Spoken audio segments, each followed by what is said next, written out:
Assalamualaikum semuanya. Sebelumnya saya ucapkan terima kasih karena masih terus mengikuti cerita bergambar di channel ini. Dan untuk kawan-kawan yang belum subscribe ke channel ini, dukung saya ya. Klik tombol subscribe dan klik logo lonceng untuk bisa berlangganan gratis di video cerita bergambar selanjutnya. Oke, sebagai imbalannya kali ini saya akan coba menggambar sekaligus bercerita tentang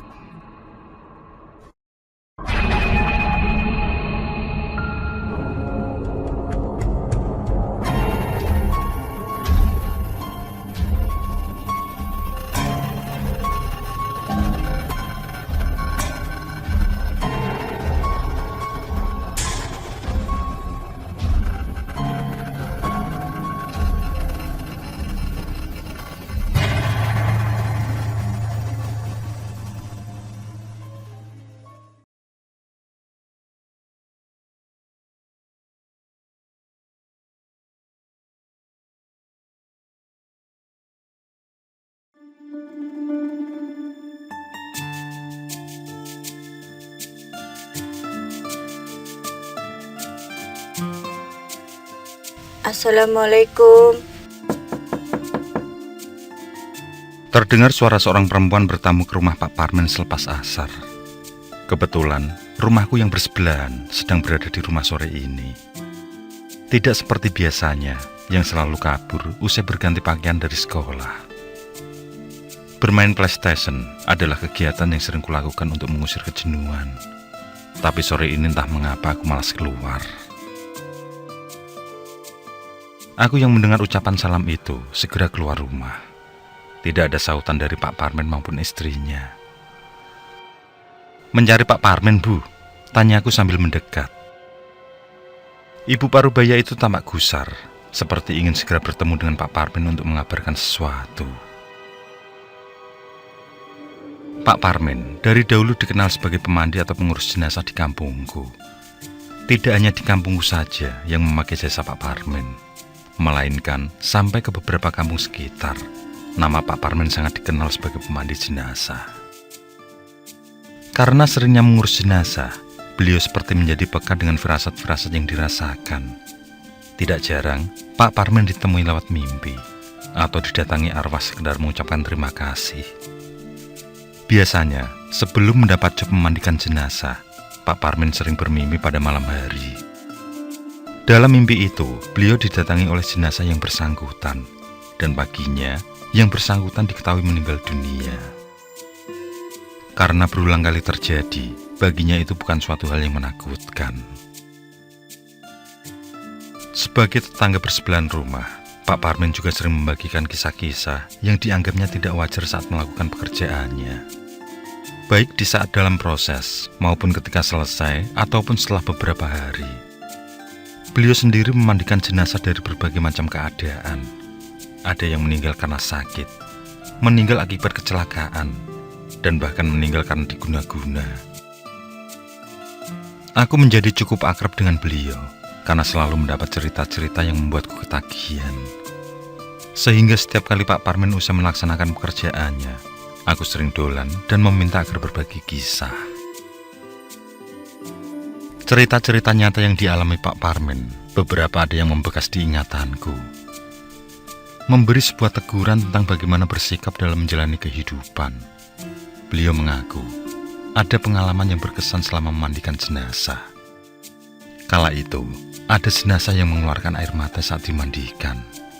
Berulang kali air mata itu diusap, tapi masih saja terus menetes. Akhirnya Pak Parmen membacakan ayat suci Al-Quran agar jenazah dapat ikhlas dengan kepergiannya. Baiklah nak, tolong secepatnya suruh langsung datang ya. Pesan perempuan Parubaya itu saat aku berjanji untuk mencari keberadaan Pak Parmen. Perempuan tersebut memperkenalkan dirinya sebagai Bu Rida. Beliau yang berasal dari desa sebelah berniat menggunakan jasa Pak Parmen untuk memandikan jenazah adik iparnya. Aku sendiri tidak banyak bertanya dan memilih membantu mencari Pak Parmen. Tidak biasanya si pemandi jenazah itu pergi di sore begini. Anehnya, sore ini kepergiannya bersama sang istri. Atau mungkin ada sesuatu hal penting yang harus disegerakan. Setelah perempuan tersebut kembali pulang, aku mencoba mencari Pak Parmin ke beberapa tempat, terutama di lokasi di mana beliau sering nongkrong. Tapi tidak nampak keberadaannya. Orang-orang di sekitar juga tidak ada yang melihat ataupun berpapasan dengannya. Hari semakin gelap.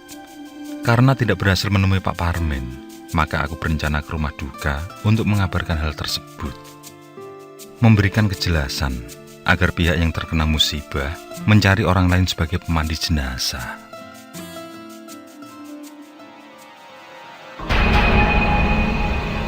Betapa terkejutnya aku saat tiba di rumah duka.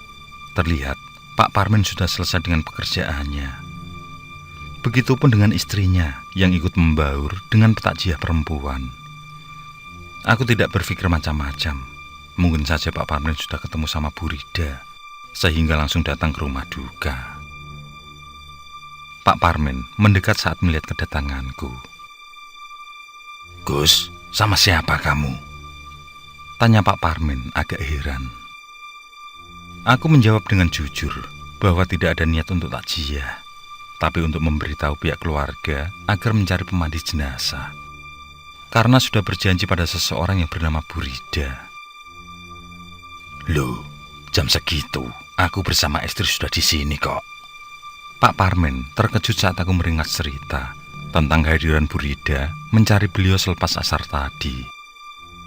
Aku pun celingak-celinguk mencari keberadaan Bu Rida, tapi perempuan itu tidak ada di sekitar. Dalam kebimbangan itu, Pak Parmin menceritakan tentang almarhum. Namanya Pak Ali. Beliau adalah kawan Pak Parmin semasa di kampung dulu. Itulah yang membuat Pak Parmin dan istri cepat datang saat mendengar kabar.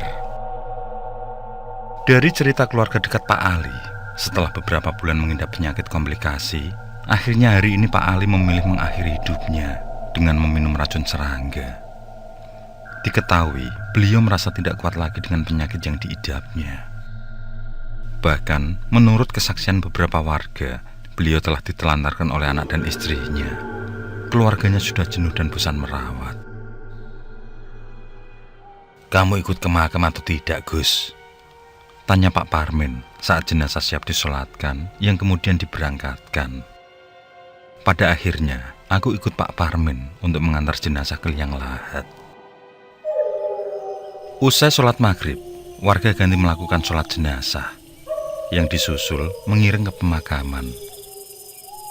Ini adalah kali pertama aku menyaksikan proses penguburan mayat. Karena sedikit belum siap mental, aku milih berjalan-jalan di area pemakaman demi menghindari penguburan jasad tersebut. Dan saat berada agak jauh dari kerumunan, aku melihat Bu Rida menyaksikan pemakaman Pak Ali dari kejauhan. Di bawah pohon kamboja tua, perempuan parubaya itu menitikkan air mata. Beliau yang mengaku sebagai ipar kepadaku menunjukkan kehilangan yang amat sangat.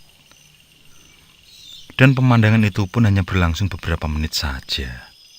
Karena sebelum aku mendekat untuk menyapa, sosok perempuan itu terlebih dulu berbalik badan, lalu melangkah, kemudian menghilang dari pandanganku. Aku yang masih berdiri mematung, dikagetkan dengan setetes air yang memercik ke wajahku. Sejenak ku pandangi langit, cerah, dan tidak ada sumber apapun yang memiliki air di sekitaran. Aku berpikir kalau mungkin saja ada kumbang atau hewan lain yang lewat dan meneteskan air tersebut. Saat aku mengusapnya, jantungku berdetak semakin kuat, karena di telapak tanganku yang terlihat adalah warna merah darah kental. Baunya pun sangat anjir menusuk hidung. Dalam ketakutan aku pun berlari bergabung dengan warga lain. Tapi kakiku mendepak nisan yang membuat aku tersungkur. Tidak ada seorang pun yang peduli padaku. Semua terfokus pada penguburan jenazah di bawah lampu khusus. Lampu yang memang dipersiapkan untuk pemakaman di malam hari. Secepatnya aku bangkit. Mataku yang secara tidak sengaja menangkap tulisan nisan tersebut langsung membuat bulu kuduku meremang. Di bawah cahaya malam, tulisan itu menunjukkan nama Rida Apsari, yang juga terdapat tanggal kelahiran dan tanggal kematian. dan rupanya kematiannya baru sebulan yang lalu.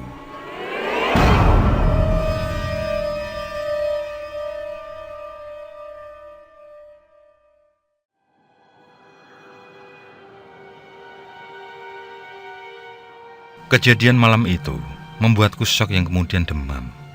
Kepalaku sangat pusing, sedangkan di sekitar tengguk terasa sangat pegal. Aku pun memutuskan tidak masuk sekolah. Pak Parmin menyuruhku agar tetap tenang dan mendekatkan diri pada Sang Pencipta. Menurut beliau, aku mengalami sawanan. Sehingga diberilah aku ramuan untuk diusapkan ke tengkuk. Mungkin dugaan Pak Parmin ada benarnya, karena selama 2 hari sakit, aku seperti dihantui sesuatu yang tidak jelas di setiap malam. Namun semenjak dibaluri ramuan Pak Parmin, aku merasakan mulai ada yang berbeda. Aku lebih tenang dan lebih nyaman. Rasa sakit yang kurasakan juga semakin berkurang.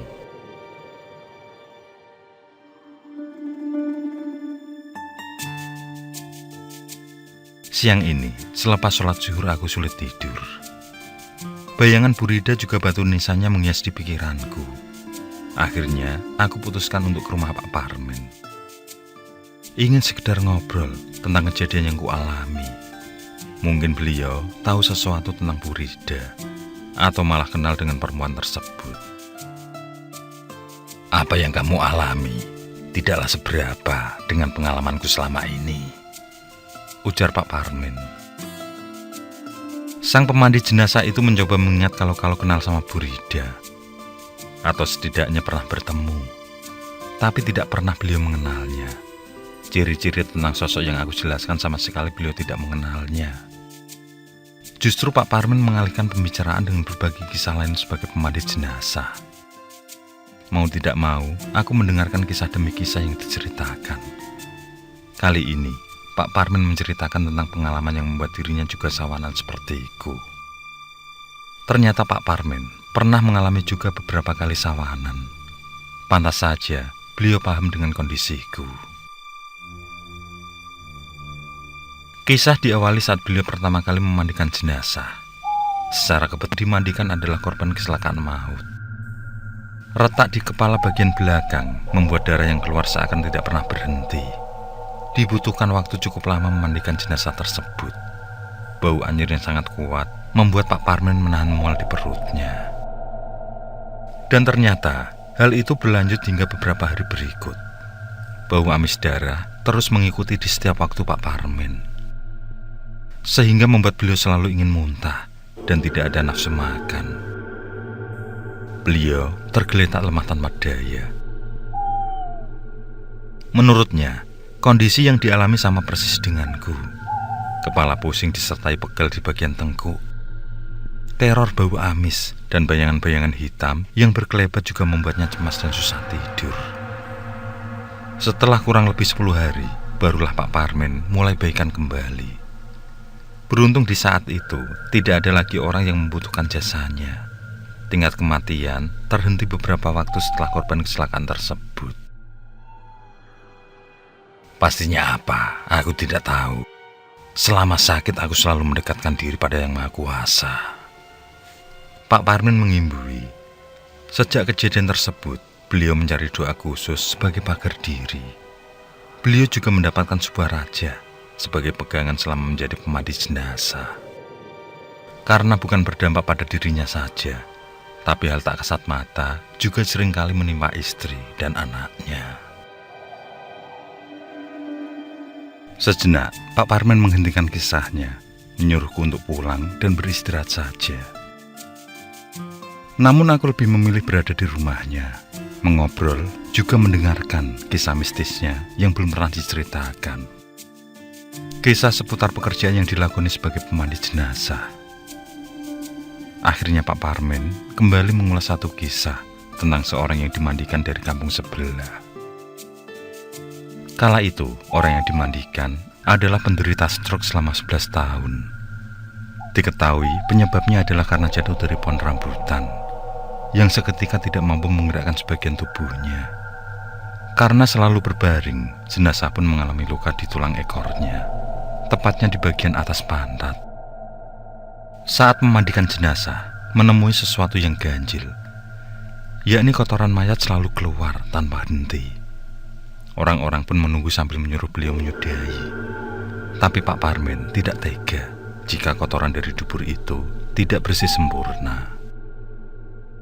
Maka beliau menegaskan kalau akan menunggu hingga terhenti. Setelah menunggu sekitar 20 menit lamanya, doa Pak Parmin terkabul. Kotoran yang tidak sewajarnya itu habis juga. Usai memandikan, Pak Parmin mendengar kisah dari warga sekitar bahwa semasa hidup si jenazah dikenal sombong. Omongannya selalu besar dan tidak segan merendahkan orang lain. Dan ternyata sikap itu berlanjut hingga saat jatuh sakit. Dia tidak berubah sama sekali. Bahkan istri dan anak-anaknya yang dengan setia mengurus selalu menjadi sasaran omongan kasarnya. Mungkin dari omongan kotor semasa hidup, sehingga kotoran di tubuhnya seakan tiada habis. Usai bercerita, terdengar ketukan pintu diikuti salam. Segera Pak Parmin bangkit menuju depan. Aku sendiri masih berada di ruang keluarga sambil rebahan. Tidak berapa lama kemudian, Pak Parmin kembali muncul bersama tamunya. Beliau memperkenalkan Pak Haris padaku, yang merupakan keluarga dari almarhumah Pak Ali. Hari ini, sebelum pulang kampung, Pak Haris sengaja mampir ke rumah Pak Parmin, mengunjungi kawan lamanya yang sudah bertahun-tahun tidak pulang ke kampung halaman. "Kamu tampak sedang tidak enak badan, Nak. Kenapa?" tanya Pak Haris yang melihatku masih agak pucat. Aku mengakui kalau telah mengalami kejadian aneh saat pemakaman Pak Ali, sehingga membuatku demam atau menurut Pak Parmin, sawanan. Mendengar penuturanku membuat Pak Haris tersenyum. Dia berucap kalau tidak di perkampungan saja ada istilah sawanan, ternyata di wilayah perkotaan juga terdampak. Beliau pun duduk membaur dan kami mulai melakukan percakapan. Pak Haris menyuruhku agar menceritakan tentang peristiwa yang membuatku roboh akibat sawanan. Ternyata Pak Haris tahu banyak tentang istilah sawan. Menurutnya, sawan adalah istilah kejang-kejang yang biasanya terjadi pada bayi dan disebut celakor pada orang dewasa. Penyakit sawan adalah salah satu penyakit umum yang diderita masyarakat baik tua, dewasa, maupun anak-anak dan balita. Penyakit sawan lebih sering menyerang pada bayi, anak-anak, dan ibu hamil. Ketika seorang mendadak mengalami perubahan tingkah laku dan kesehatan fisik dengan tanpa alasan, maka orang tua akan menghubungkannya dengan sawan. Misal, seseorang mengalami sakit demam, menggigil, sedangkan suhu badan panas tinggi, telapak tangan dan kakinya berkeringat, akan dihubungkan dengan sawan, yakni sawan pada orang yang baru meninggal, pada petir, juga pada kejadian tertentu. Padahal, apabila dirunut secara logika, orang tersebut mengalami ketakutan atau kaget terhadap sesuatu peristiwa yang menyedihkan dan menakutkan, sehingga terbawa pikiran dan menyebabkan tegang hingga sakit. Jika pasien ini diperiksakan ke dokter, prediksinya akan berbeda, yaitu terjadi peradangan karena virus atau bakteri tertentu. Sawan pada bayi, balita, dan ibu hamil biasanya dihubungkan dengan terlanggarnya mitos sehingga berakibat pada sakit. Dengan gamblang, Pak Haris juga menyertakan beberapa contoh yang disebut sebagai penyakit sawan. Di antaranya adalah ketika bayi menangis rewel tanpa sebab hingga tidak bisa didiamkan, maka orang tuanya akan panik. Dan orang pintar akan mengatakan anak tersebut terkena sawan karena bapak ibunya bepergian tanpa bawa sawanan dan gunting kecil. Begitupun dengan peristiwa pada ibu hamil yang tiba-tiba sakit panas atau perut sakit, padahal belum waktunya melahirkan. Dukun bayi akan menandainya sebagai terkena sawan karena suami melakukan pekerjaan tertentu atau menyakiti binatang tertentu. Saat anak balita terkena ruam parah pada lipatan pergelangan kaki, tangan, atau leher, maka diasumsikan terkena sawan. Karena sang orang tua melihat atau menyembelih binatang tanpa menyebut nama si anak atau jabang bayi sehingga terkena sawan. Dan keyakinan Sawan tersebut ternyata bisa ditemui oleh semua umur, termasuk orang dewasa. Tidak jarang ditemukan seperti yang menimpaku, sawan mayit. Pengobatan pada seorang yang mengalami sakit sawan biasanya dengan membawa berobat pada dukun pijat bayi atau orang pintar. Di sini si sakit akan diberi obat berupa rempah-rempah yang telah diberi mantra-mantra yang dikenal dengan sebutan sawanan. Biasanya juga diikut sertakan tanah bekas pemandian mayat sebagai obat. Sawanan biasanya berupa rempah-rempah Jawa, diantaranya daun delingo bengle, ada swaras, kunyit, bawang merah, ketumbar, laos, jinten, kulit pohon secang, kayu manis, akar wangi, cendana, daun kemukos dan daun kemuning. Rempah-rempah tersebut diambil sedikit tiap jenis dan ditumbuk jadi satu. Kemudian ditambah dengan jenis sawan penyebab sakit dan ditempelkan atau dibalurkan pada tubuh si bayi. Terutama pada setiap persendian, utamanya ubun-ubun dan belakang telinga.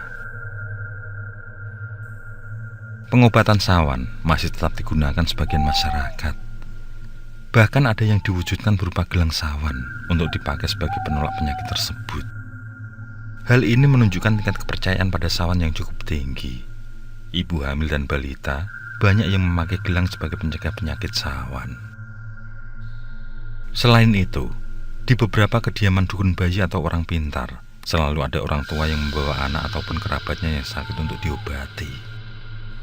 Beberapa pasien yang sempat berobat bareng ke rumah dokter keluarga ataupun puskesmas juga berbisik tentang pengobatan alternatif sawan pada anak. Hal ini membuktikan bahwa pengobatan tradisional Jawa yang disebut sawan tetap dapat berdampingan dengan pengobatan modern. Jadi selain mengobatkan pasien sakit dengan pengobatan modern dari dokter berupa resep kimia, juga berobat ke dukun bayi atau orang pintar untuk menyembuhkan. Disinilah masyarakat Jawa khususnya masih menghormati kearifan remah-remah sebagai bahan penyembuh penyakit sawan. Walaupun sawanan yang dibuat tidak selengkap sawanan zaman dahulu. Tidak ada persaingan dalam pengobatan antara dokter dengan dukun bayi. Bahkan, dukun bayi kerap menyarankan bayi yang sakit demam, ruam dan sebagainya sebaiknya diobatkan ke dokter. Monggo, silahkan diminum, Kang. Istri Pak Parmen menjeda obrolan kami tentang sawan. Setelah berbahasa-basi menanyakan tentang kondisi kampung halaman, beliau pun kembali masuk ke dalam. Pak Parmen langsung mengajak tamunya minum kopi dan menikmati hidangan. Sengaja Pak Parmen diam menyimak penuturan Pak Haris, karena baginya Pak Haris lebih mumpuni dalam menimba kawruh kebatinan, sehingga tahu banyak tentang hal mistis. Bahkan beliau sendiri mendapat raja sebagai pemandi mayat atas bantuan Pak Haris. Kamu tadi bercerita kalau bertemu Rida, benar? Pak Haris bertanya padaku. Setelah menarik nafas panjang, beliau pun bercerita tentang Bu Rida. Perempuan tersebut adalah anak gadis yang berasal dari sebuah kampung di wilayah Gerobokan. Pertemuan Bu Rida dan Pak Ali di sebuah pabrik tempat mereka bekerja membuahkan benih cinta di antara mereka. Janji untuk saling memiliki pun terlontar dan akan segera dilaksanakan. Namun hubungan tersebut terkendala restu dari orang tua Bu Rida. Mereka tidak ingin jika anak bungsu yang kelak merawat mereka harus mendapat suami orang jauh. Dari hal itu pun putuslah jalinan cinta mereka. Namun secara diam-diam mereka masih berhubungan. Hubungan itu terus berlanjut hingga keduanya sudah berkeluarga. Sebenarnya mereka hanya menjalin tali silaturahmi agar tidak terputus. Namun penilaian negatif muncul dari keluarga masing-masing. Apalagi hubungan itu berlanjut sampai beberapa tahun usia pernikahan mereka. Bahkan sampai memiliki anak yang sudah menginjak dewasa. Karena Bu Rida lebih memilih Pak Ali, maka perceraian yang seharusnya tidak terjadi pun tidak terelakkan. Yang pada akhirnya dia memilih membeli sebuah rumah di sekitar lokasi pemukiman Pak Ali. Rupanya cintanya pada Pak Ali tidak pernah padam. Entah apa yang membuat hal itu sampai mendarah daging. Dan dari situlah awal musibah. Suami Bu Rida yang merasa tidak rela akhirnya melakukan jalan hitam sebagai pelampias dendam. Pak Ali yang semula segar bugar juga sehat, divonis sakit komplikasi. Seluruh anggota keluarga membenci dan tidak lagi peduli padanya. Beberapa bulan kemudian, Bu Rida ditemukan meninggal dunia dalam keadaan tidak wajar. Disusul dengan keputusan Pak Ali yang bunuh diri menjadi akhir dari hidupnya. Cerita ini sebenarnya sulit dinalar, bahkan hampir tidak masuk akal. Tapi ini adalah kenyataan. Cinta buta telah membuat sengsara di akhir hayat mereka. Aku dan Pak Parmin terdiam. Aku yakin kalau Pak Parmin juga tidak tahu menahu tentang kisah tersebut. Karena beliau lebih terfokus pada kehidupannya selama berada di sini. Dan kisah tentang Bu Rida telah menjawab rasa penasaranku. Ternyata, sawan yang melekat padaku karena telah bertemu dengan sosok arwah. Nah, aku tidak habis pikir, bagaimana sosok itu datang mencari Pak Parmin, yang justru aku yang menemuinya. Saat aku kembali mengingat, tidak ada sesuatu yang aneh. Penampilannya juga selayak orang pada umumnya. Tapi mungkin itu memang harus kutemui. Memberiku sebuah pengalaman yang tidak akan mungkin terlupakan.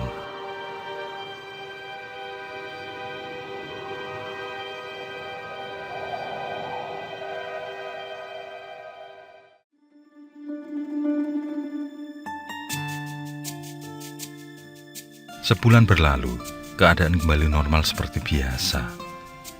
Aku sendiri masih sering ngobrol dengan Pak Parmin untuk menggali pengetahuan. Memang, selama ini Pak Parmin hanya tinggal bersama istrinya. Hermin, anak satu-satunya, memilih ikut suami yang juga anak bungsu. Paling-paling 3 bulan bahkan lebih baru menjenguk orang tuanya, kecuali kalau ada kepentingan mendesak. Dan selama ini, aku mampu mengisi kesepian Pak Parmin. Aku lebih memilih nongkrong bersama beliau jika tidak ada kegiatan, daripada buang waktu tidak jelas bersama kawan-kawan.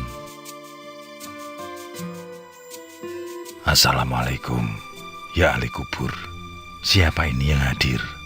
Tiba-tiba, Pak Parmin berucap saat semilir angin mengusap di tengkuk. Aku mulai agak merinding melihat Pak Parmin yang berbicara sendiri. Ini hawanya agak menyeramkan.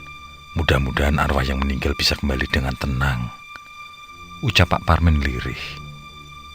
Jelas, kalau ada sesuatu yang tidak beres, tampaknya beliau kedatangan tamu tidak kasat mata. Aku yang merasa takut, hanya diam tanpa berani melihat sekitar. Apa kamu mendengar suara orang minta tolong, Gus? Aku menggeleng. Pak Parmin memegang tasbih lalu mulai bersikir. Dalam kekalutan itu aku sebenarnya ingin pulang saja, tapi Pak Parmin malahan mengajak ikut berzikir bersamanya. Tidak lama berselang, terdengar pintu diketuk cukup keras. Siapa malam-malam begini datang bertamu? Gumam Pak Parmin sembari bangkit. Ketika pintu dibuka, tidak nampak seorang pun dari balik pintu. Aku yang saat itu mengintip langsung bergetar ketakutan. Tampak Pak Parmin masih mematung di depan pintu, dan tangannya masih terus menguntai butir demi butir tasbih yang melingkar. Tenanglah, saya akan memandikan jenazahmu, jawab Pak Parmin kemudian, yang entah pada siapa beliau berucap. Baru saja Pak Parmin menutup pintu rumah, aku langsung menanyakan tentang siapa lawan bicaranya. Tapi Pak Parmin hanya diam. Beliau kembali duduk berzikir. Beberapa saat kemudian, ada suara angin yang kuat di dalam rumah. Hingga beberapa pajangan di atas meja terjatuh. Melihat itu, Pak Parmin langsung mengajakku agar ikut dengannya. Pak Parmin segera mengambil garam dapur, yang lalu ditaburkan di setiap sudut rumahnya. Aku tidak berbuat apa-apa selain mengikuti langkahnya. Rupanya dengan cara itulah angin mampu berhenti. Pak Parmin sudah hafal dengan cara yang harus dilakukan. Begitu selesai, kami kembali masuk ke dalam rumah. Dan malam ini, aku pun memutuskan tidur di rumah Pak Parmin. Hal yang sering kulakukan jika merasa jenuh atau sedang suntuk.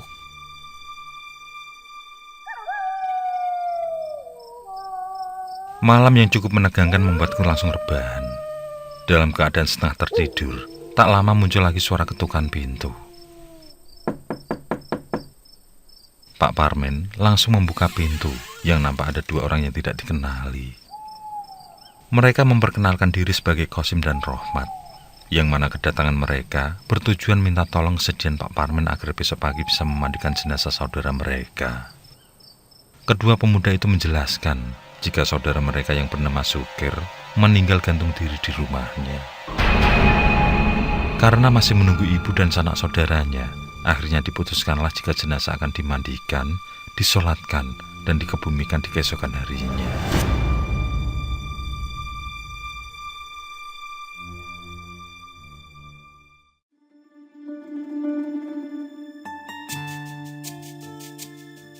Keesokan harinya setelah selesai sholat subuh, Pak Parmen membangunkan aku.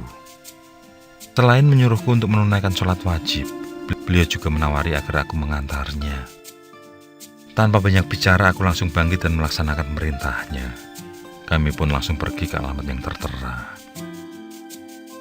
Sesampainya di sana, Pak Parmen seolah dibuat terperanjat. Bagaimana tidak? Rumah itu terlihat gelap seperti tidak ada orang. Pak Parmen berkali-kali mencoba mengetuk pintu, akan tetapi tidak ada jawaban. Sebentar kemudian, kembali dilihat alamat yang tertera dengan seksama. Betul, tidak ada yang salah. Tapi mengapa rumah tersebut dalam keadaan sepi? Baru saja kami beranjak pergi, langkah kaki kami dihentikan oleh beberapa warga desa yang mendekat. "Permisi Pak, mau cari siapa?" Pak Parmen menjelaskan bahwa beliau didatangi dua tamu semalam, yang tujuan mereka adalah memintanya untuk memandikan jenazah dari Pak Sukir. Penjelasan itu membuat warga merasa terkejut, karena mereka tidak mengetahui jika tetangga mereka yang bernama Sukir sudah meninggal dunia. Hanya mereka merasa aneh, karena sudah 2 hari ini mereka tidak melihat Sukir keluar rumah. Warga pun digegerkan dengan berita yang dibawa oleh Pak Parmen. Sedangkan menurut mereka, Kosim dan Rohmat adalah saudara Sukir yang mati muda. Keduanya meninggal sudah beberapa tahun yang lalu. Pak Parmen meyakinkan warga desa setempat jika beliau memang didatangi oleh 2 saudara korban. Akhirnya pagi itu melibatkan kepala desa untuk mencari jalan terbaik. Oleh karena demikian, sang kepala desa akhirnya memutuskan untuk mendobrak paksa rumah Sukir. Itu dilakukan terkait pembuktian benar atau tidaknya jika Sukir sudah meninggal.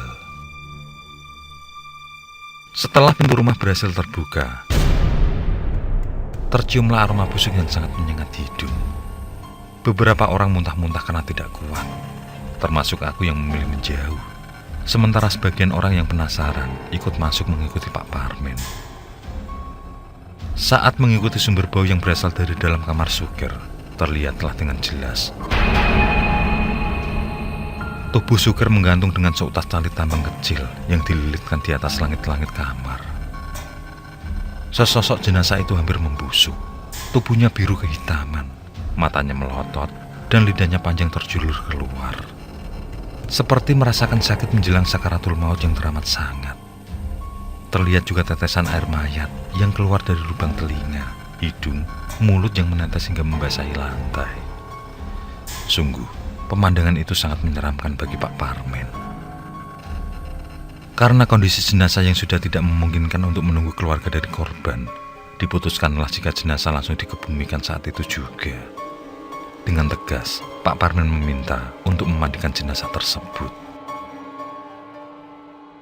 "Tapi Pak, jenazah korban ini sudah busuk.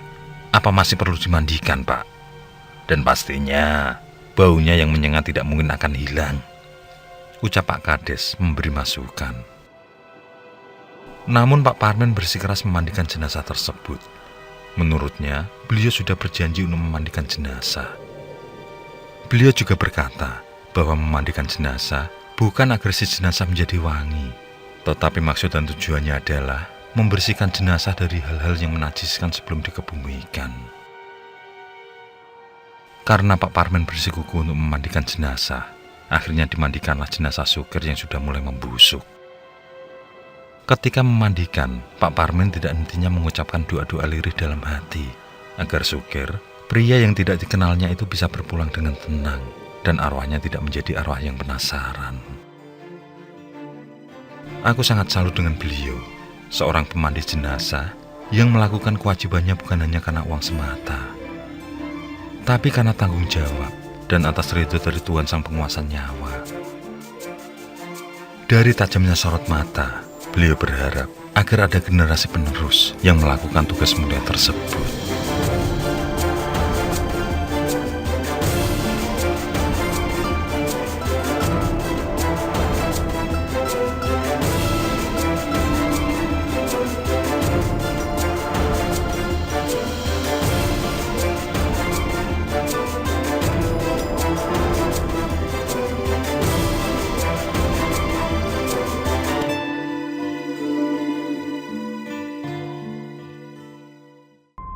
Oke, saya kira cukup cerita kali ini. Untuk cerita-cerita lainnya, silahkan buka di bagian video dalam channel ini, di playlist cerita bergambar. Sekali lagi terima kasih ya. Jangan lupa like, komen, share juga boleh. Dan untuk yang belum subscribe, langsung klik tombol subscribe. Semangat berkarya. Akhirul kalam, wassalamualaikum warahmatullahi wabarakatuh.